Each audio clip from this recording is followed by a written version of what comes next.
Alright guys, this is not the kind of job that I'd normally show on the channel, but it's quite amazed at how bad the lacquer peel was on this one really. It did unfortunately bite us a little bit because it went into the rear bumper as well. So we have had to prep the whole rear bumper, which wasn't originally part of the job. We normally take rear bumpers off the car, front bumpers, rear bumpers, they normally get resprayed off the car. We're not doing that in this instance because it basically is going to be a bit of a freebie from our side of things.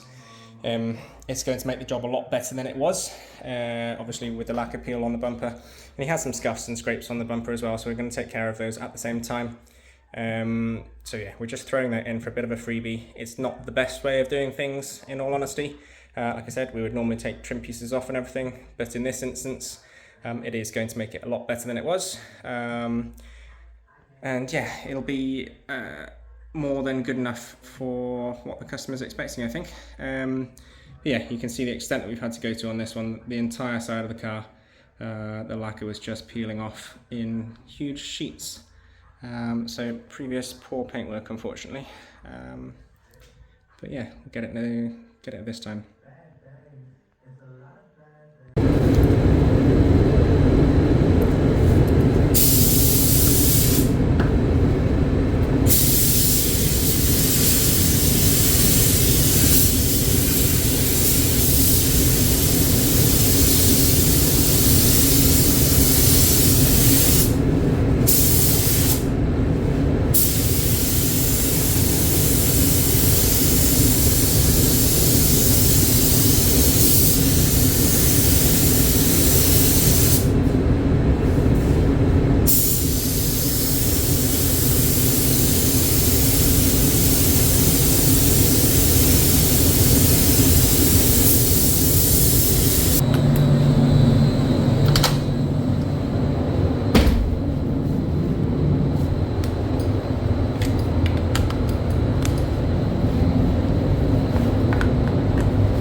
So junction 14 just for services eastbound, but basically both directions there, east and west.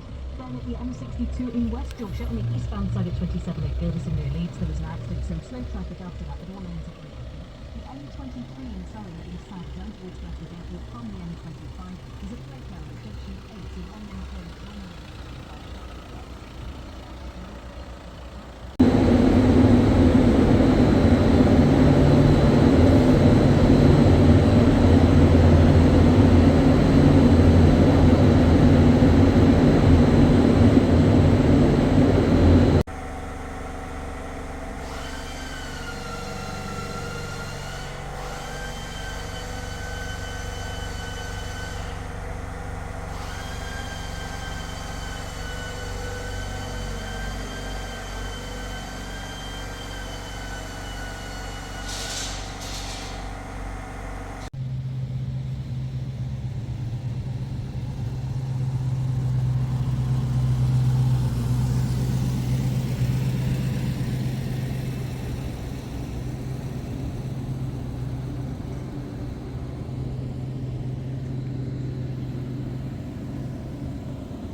Hey guys, not too sure where I've got to on the videos this week. A little bit jumbled with everything that we're doing in the shop at the moment, video-wise. It's a bit more progress on the MG. I don't know how much I've told you guys about this MG, but it's a bit of a special one actually. So it's a supercharged wide body job, a one-of-one concept car built by MG back in the day, and they've used it as their concept car. It's gone all over the world, I think, various motor shows and everything. I think it was going to be a test mule, and they were originally planning on potentially bringing a supercharged version into production. Never happened. So this is, as far as I'm aware, the only one that was ever produced. It's only done about 7,000 miles as well, so it is a bit of a special bit of kit. It's being an MG, of course, it does have its issues, and to be honest, I think it was cobbled together a little bit from MG back in the day, more for show rather than anything else. So it's again just bodged together with quite a bit of fiberglass and filler and everything to widen it out. Not a huge amount. The wings were done in metal, front wings were metalwork, but as you can see, we've got the typical MG rust areas here. Good example of these as well was these were back to bare metal. Just a few days ago, it was completely bare metal on the outside. They looked absolutely clean as anything. I've deliberately left them for a couple of days, and you can see the rust just starting to come through. So it clearly is coming from the backside. So we'll cut those out, weld some new panels in there, and yeah, go from there.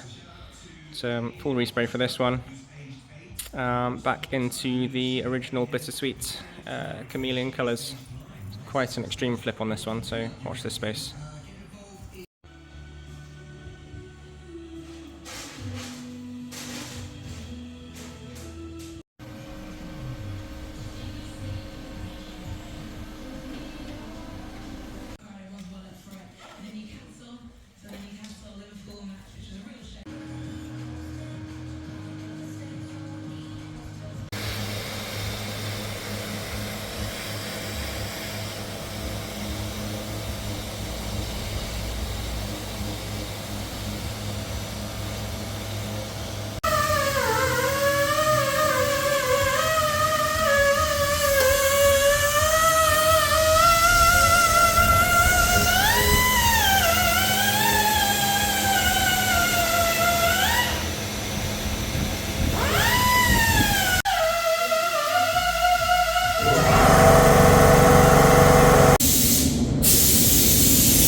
Okay, so we're into our Noble for classic epoxy. Two nice coats of that on the front wings and all bare metal areas on the MG. And you can see these two front wings are in very poor condition, unfortunately. Really quite battered and bruised, but the amount of filler work that was in there before, we've ripped it all out, back to bare metal to at least give us a decent basis to start from. There is no other option on this car, unfortunately, but to build it back up with fiberglass and obviously top fill. It's not going to need anywhere near as much as it had in there before, because the door gaps line up really nicely and the bonnet gaps line up really nicely, so there's absolutely no need for the amount that was in there before. But we will obviously need to get rid of all those dents and bits and pieces. But again, as this is a one-of-one car built by MG back in the day as a wide body kit, there's nothing else we can do in terms of the fabrication work. We do just have to build it back up to how it was. And unfortunately in this instance that is going to be with fiberglass and filler, but like I said, nowhere near as much as there was in there before. We've definitely got our work cut out a little bit with this one there. So yeah, we'll start the shaping process now.